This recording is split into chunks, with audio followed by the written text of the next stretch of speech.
মিথিলা,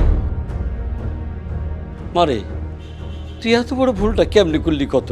হ্যাঁ, তোর লিগে কত ভালো ভালো পাত্র আমি রাখছিলাম, আহারে সব তো তোর বিয়ে করবার লাগে রাজি ছিল, আর তুই কি না? আব্বা আমি কোনো ভুল করি নাই কা। তুই কইলেই বা ভুল করস নাই। হন, বিয়া শাদি বহুত হিসাব নিকাশ করে করতে হয়, বুঝছস? যারা তার বিয়া করলেই হয় না। সাব্বির তোর কারো তো পড়ালেখা শেষ হয় লেখা, সাব্বির তোরে খাওয়াইবো কি পড়াইবো কি? হ্যাঁ, আর তোর পড়ালেখার খরচ চালাবো কোনখান থেকে? পারবো? পারবো না। সব ঠিক হয়ে যাবো আব্বা, তুমি চিন্তা করো না। কেমতে হইব?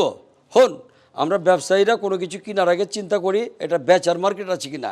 বেচার মার্কেট না থাকলে কোনো কিছু আমরা কিনি না, বুঝছস? আর তুই হুট করে এটা বিয়ে করে ফেলাইলি, হ্যাঁ, কোনো কিছু ভাবলি না, হ্যাঁ, নিজের ভালোটা বুঝলি না। যেটা ভালো মনে করছি ওইটাই করছি। ভালোবাসলে এত আগ পিছের হিসাব মাথায় আসে না আব্বা। আর আমরা ভালোবাসা বিয়া করছি, তোমার মতো কি লোহা লোক করে ব্যবসা করতে বসছি নাকি? ভুল কইলি। এই দুনিয়া হিসাব ছাড়া চলে না। এই দুনিয়া সব কিছু হিসাবের মধ্যে আছে।